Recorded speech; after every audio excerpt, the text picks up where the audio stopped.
Ju përshëndes sërish zonja dhe zotrinj, do të mbetemi në kuadër të aktualitetit, parlamenti, integrimi, rezolutat, po natyrisht keni ndjekur seansën plenare ku ishin thirrur 6 interpelanca me kryeministrin dhe ministrat dhe jo si rrallëherë. Në fakt edhe këtë radhë u vure mungesa e kryeministrit në sallë. Më lejoni t'ju prezantoj të ftuarin me cilin do t'i diskutojmë këto çështje në lidhje direkte. Gylsen Zhllima, avokat. Avokat, përshëndetje. Përshëndetje, faleminderit për ftesën. Tani u dëgjuan aty akuza kundër akuza, mungesë transparence për procesin e integrimit, u kritikua sërish mungesa e Ramës në seancë, ndërkohë që ish thirrur për interpelancë, ndërkohë nga ana tjetër kreu i grupit parlamentar të Partisë Socialiste Balla insiston se integrimi europian sipas tij ka hyrë në fazën e veprimit konkret. Ku jemi, avokat? Temi realist për opinionin publik dhe e vërteta e integrimit europian nuk shfaqet vetëm në deklaratat publike që bëjnë përfaqësuesit politik, por duhet kemi parasysh që integrimi nënkupton normimin e ligjeve, por në anën tjetër kërkon që edhe shoqëria të jetë ndërgjegjësuar që ku do të shkojë, a do të shkojë në Bashkimin Evropian apo do të qëndrojë në Bashkimin Sovjetik. Ne si shoqëri kemi thënë që po duam të shkojmë drejt një shtëpie tjetër më të gjerë që ka aleanca dhe brenda këtyre aleancave sigurisht që ka dy, do të thoja, fjali shumë të rëndësishme që është demokracia e brendshme dhe llogaridhënia. Ne jemi në një situatë ku në Shqipëri nuk kemi llogaridhënie dhe demokraci. Pra luftojmë për llogaridhënie, luftojmë për demokraci. Ju vetët situat që kryeministri i vendit nuk shkon të japi llogari përpara përfaqësuesit të popullit dhe nga ana tjetër ai nuk është një kryeministër i cili gëzon apo mbështet apo më mirë respekton parimet demokratike. Pra duke qenë në këto kushte, le të bëhen jo vetëm seanca, le të bëhen rezolutat, le të bëhet gjithçka që të jetë e mundur që të thuhet sikur po shkojmë në Bashkimin Evropian. E vërteta është që ne nuk shkojmë drejt Bashkimit Evropian, por shkojmë drejt një izolimi total që zoti Rama po investon që të qëndrojë sikur po shkon në Bashkimin Evropian dhe në fund fare Shqipëria të rrezikojë të bëhet një Turqi e dytë, pra në rastin kur erdhi Erdogan në 2002, mos gaboj, në qeverisjen e Turqisë, ndaluan të gjitha ato përpjekjet për t'u antarësuar Turqia në Bashkimin Evropian, sepse vetë Recep Erdogan aplikoi një projekt, atë që ne kemi parë sot, që të gjithë kundërshtarët e tij politik ndodhen në përburgjet e Republikës Turqisë. Pra, integrimi i Shqipërisë në Bashkimin Evropian unë e shikoj bashkangjitur dhe në një situatë bashkërënditje nga lideri i cili zotin Rama e frymëzon. Pra zoti Erdogan vazhdimisht është takuar me zotin Rama dhe unë e marr atë manual pikërisht nga ai, sepse në rastin e zgjedhjeve 2017, në rastin e zgjedhjeve 2021, në rastin e zgjedhjeve 2025, zoti Rama ka vajtur vazhdimisht dhe ka takuar frymëzuesin e tij politik që Shqipëria mos të bëhet kurrësi në asnjë moment të antare e Bashkimit Evropian, po thjesht të jetë një marketing, një, do thosha, perspektiv që ne do shkojmë, po fajin e ka opozita, fajin e kanë të gjithë të tjerët përveç keq qeverisjes dhe manualit 1944 në ndihmën gjithmonë edhe të zotit Erdogan. Zhllima, ju me të drejtë thoni që proceset integruese kalojnë nga normimi i ligjeve, po jo vetëm normimi i ligjeve, edhe zbatimi i tyre ka rëndësinë e saj, apo jo? Rëndësinë e vet.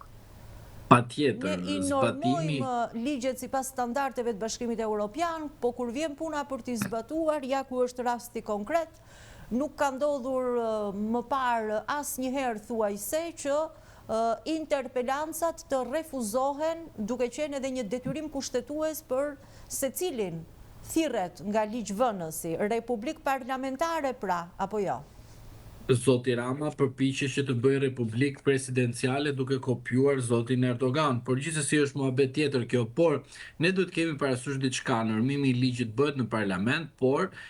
zbatimi patjetër duhet të vendoset një matës dhe matësi duhet ta ketë çdo qytetar të kuptojë se si një kryeministër do të shkojë në Bashkimin Evropian kur e gjithë praktika e tij është enverist edhe në fund fare putinist. Pra, duke qenë në këtë situatë, ju e kuptoni që ne nuk po shkojmë në Bashkimin Evropian, po thjesht po shkojmë në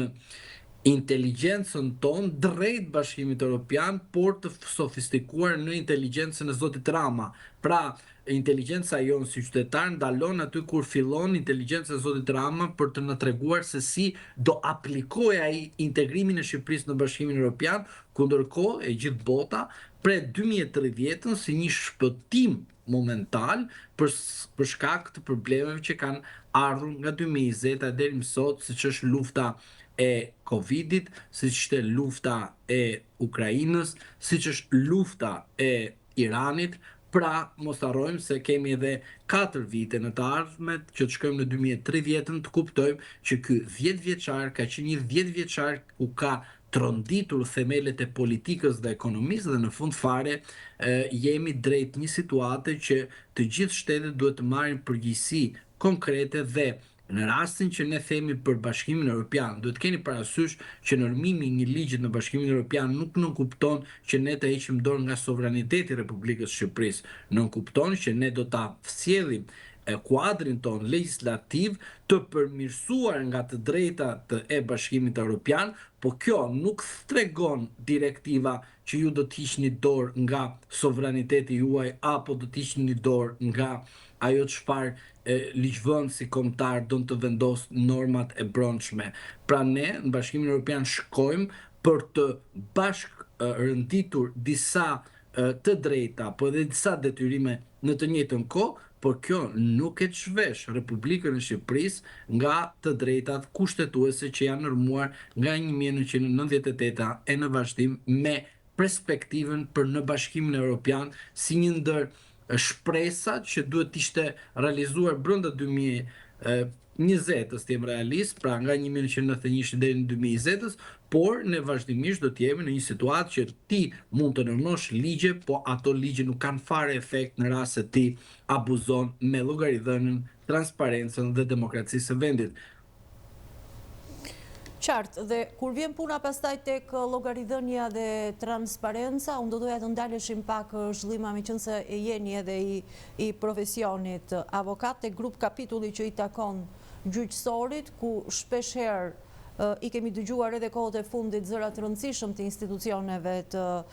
Bashkimit Evropian të flasin dhe të ndalen gjerësisht, qoftë tek mos interferimi i pushteteve të tjera tek gjyqësori, por qoftë edhe tek ndëshkueshmëria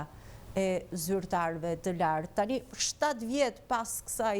reforme, në gjykimin tuaj, avokat Zhllima, si është performanca e punës e institucioneve të reja të drejtësisë, PAK, GKKO, KLP, KLG e tjerë? Shumë keq. Shumë keq sepse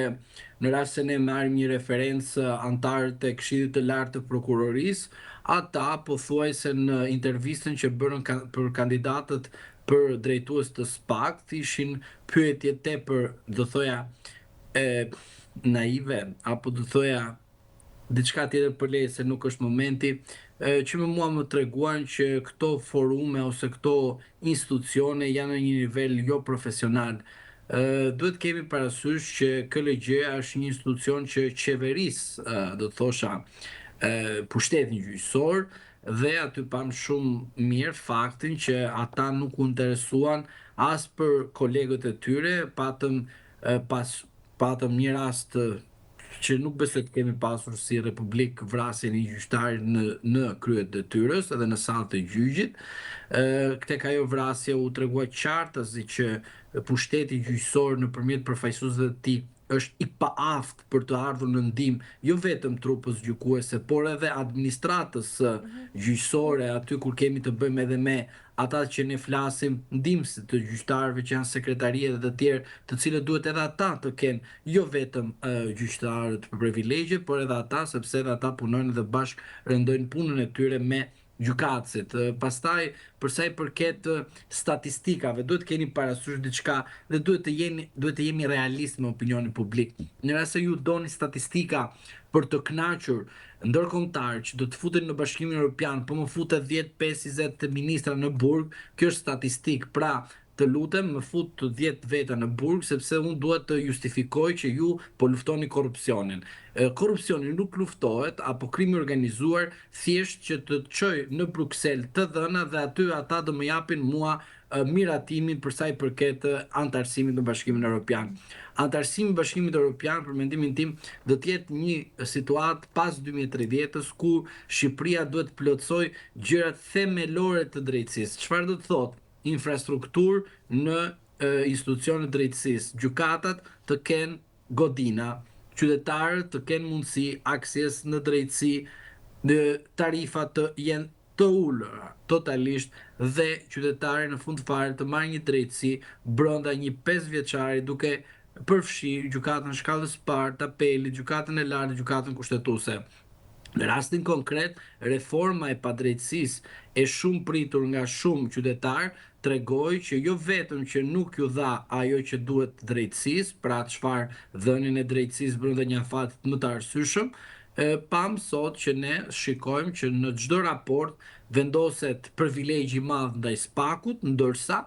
reforma në drejtësi për dhënien e përgjigjeve të çdo lloji mosmarrveshje civile, administrative apo penale që kanë qytetarët duhet të zgjidhet në një kohë shumë të gjatë. Pra, pyetja juaj është ne presim nga një drejtësi amatore? Unë mendoj se po, është edhe një drejtësi amatore, është edhe një drejtësi naive për shkak të interesave, sepse amatore bëhet aty kur preket interesi i saj si drejtësi, ndërsa një drejtësi e cila funksionon në respektim gjithmonë të partneritet me pushtetin ekzekutiv, që kemi parë shpeshherë, spagun që është një makinacion i partisë në pushtet që bën sikur po bën aksion dhe fund fare bën fresk pushtetit ekzekutiv, siç është me rastin e Akshit që ju e pat shumë mirë, u desh kaq shumë kohë të kuptohet që një institucion brenda administratës shtetërore paska ose është përfshirë në afera të ndryshme të errta sipas drejtësisë së Partisë Socialiste dhe në fund fare ju e pat rastin e zonjës Balluku që me shumë vonesë nga momenti i regjistrimit të procedimit penal drejtësia veproi. Pra, një drejtësi që të jetë në funksion të partisë në pushtet dhe kryeministrit nuk do të jetë kurrë një drejtësi reale, një drejtësi e vërtet, po thjesht do të jetë imagjinare që qytetarët shqiptar të përplasen nga mes deri në darkë nëpër sallat e gjyqit, mos të marrin drejtësinë, të ketë një drejtësi e munguar për ata dhe të jenë të kënaqur për statistika që mendon se mund të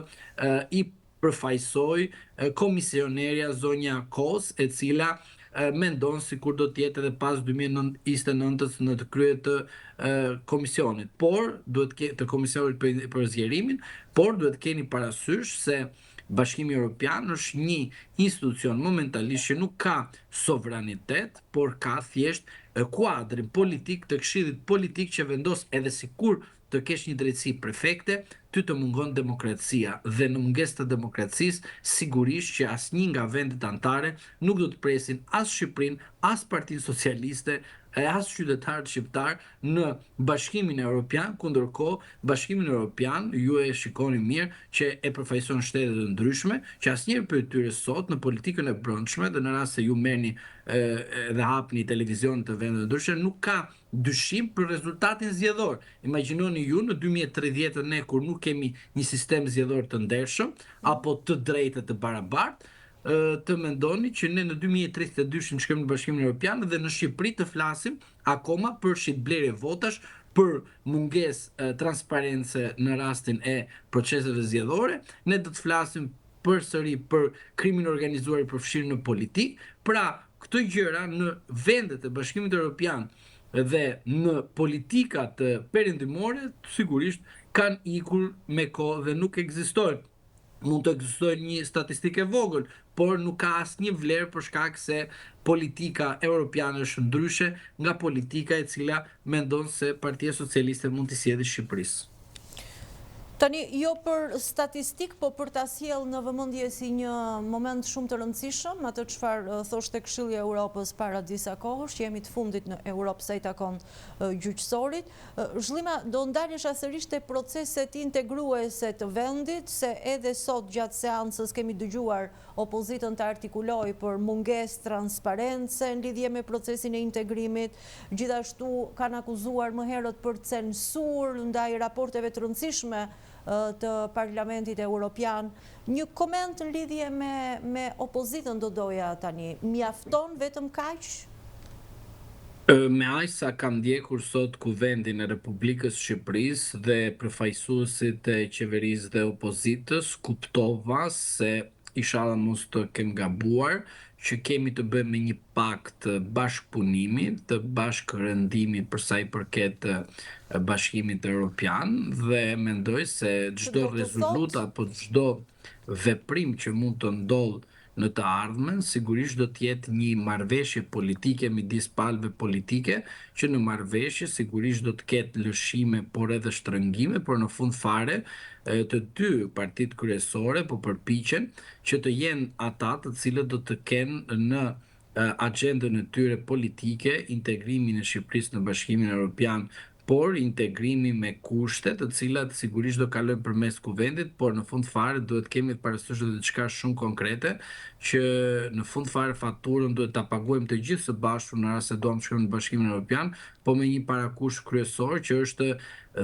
bërja e një referendumit popullor në rast se ne duam të shkojmë në Bashkimin Evropian, dhe kush është modeli që duam të shkojmë në Bashkimin Evropian, sepse do të keni parasysh që çdo gjë që mund të bëjë opozita për një interes të posaçëm, për lëshime në reformën territoriale, lëshime në reformën zgjedhore, lëshime në reformën kushtetuese, në fund fare qytetarët shqiptar do të jenë ata që të cilët do të mbeten, se partitë politike mund të qëndrojnë për shkak të historikut që kemi në vendin tonë, që dy partitë kryesore qëndrojnë, por e vërteta është që asnjëherë në politik nuk ka siguri, dhe siguria është, do thosha, gjëja kryesore më në vulnerabilitet për sa i përket të pjesës e të vërtetës, që do thotë në rastin konkret ne duhet të kuptojmë që siguria në politik nuk është absolute, por është relative, dhe uroj që Partia Demokratike të kuptojë çfarë po bën në kuvend, çfarë po miraton përsëri me Partinë Socialiste, sepse nuk jam unë edhe ti që ne kemi thonë që kjo parti vodhi 11 maj, nuk kemi unë edhe ti që kemi thonë që Partia Socialiste është pjesë e bandave kriminale, nuk jam unë edhe ti apo një pjesë e shoqërisë tonë që themi që Partia Socialiste është një parti e ardhur nga Partia Komuniste, por është e vërtetë që për shkak të veprimtarisë së saj ne kemi parë, jo thjesht opinion, por se Partia Socialiste në disa aspekte sillet si një bandë kriminale, po jo ne, për shkak të mënyrës së manual që ka përdorur për antarët e saj politik, përfshi zotin Veliaj, zonjën Balluku, zonjën Spiropali dhe shumë të tjerë që kanë bashkëpunuar me Partinë Socialiste, nuk kuptohet qartësi që edhe Partia Demokratike si pjesë e opozitës, dhe thjesht duhet bëjmë një korrigjim, Partia Demokratike është pjesë e opozitës, sepse opozita është një term që nëse Partia Socialiste ikën nga pushteti, sigurisht duhet të vinë në opozitë. Por ne duhet flasim për opozitën e aktualisht që është duke pritur për të ardhur në pushtet, dhe uroj që kjo parti politike, që është Partia Demokratike, por edhe partitë e tjera që bëjnë pjesë të opozitës, duhet të dalë me një deklaratë publike dhe na thënë, duan të qëndrojnë në opozitë edhe pas 2029-s, apo duan të bëjnë marrëveshje protest që të kuptojmë edhe ne se si duhet ta mbajmë qëndrimin tonë politik për sa i përket interesit publikut që duhet të shikojë dhe të dëgjojë gjëra të sakta me korrektësi. Por ne nuk themi në asnjë moment që Partia Demokratike dhe Partia Socialiste nuk mund të bëjnë marrëveshje. Duhet të bëjnë marrëveshje, përse pikërisht politika mbi marrëveshje vazhdon edhe vijon edhe ka konflikte ose ka debate, sepse kjo është demokracia. Por nga ana tjetër duhet Partia Demokratike të dali për rastin e integrimit dhe të sqarojë opinionin publik, do bëjmë ndryshime kushtetuese, do bëjmë ndryshime në kodin zgjedhor, do bëjmë ndryshime në reformën territoriale. Pra, Partia Demokratike dhe partitë e tjera politike duhet të dalin dhe të shprehin qartësi me një platformë të saktë politike, sepse integrimi në Bashkimin Evropian kalon përmes demokracisë reale që qytetarët duhet të i nënshtrohen në kuptimin e votës, transparencës dhe llogaridhënies. Pra, marrëveshje politike po thoni, po transparente dhe llogaridhënie ndaj qytetarëve. Patjetër, sepse nuk mundet në asnjë moment të pranojmë. Më së pari ta ofrojnë vetë partitë opozitare, në këtë rast po flasim për partinë më të madhe opozitare në vend. Avokat, unë ju falenderoj shumë për bashkëbisedimin. Faleminderit. Edhe unë ju falenderoj për ftesën. Punë të mbarë. Faleminderit. Gjithashtu. U fokusuam në aktualitetin politik dhe jo vetëm, punimet në seancë plenare, integrimi natyrisht edhe disa rezolutat të rëndësishme i përmendëm gjatë bisedës me avokatin. Ju falenderojmë për vëmendjen tuaj.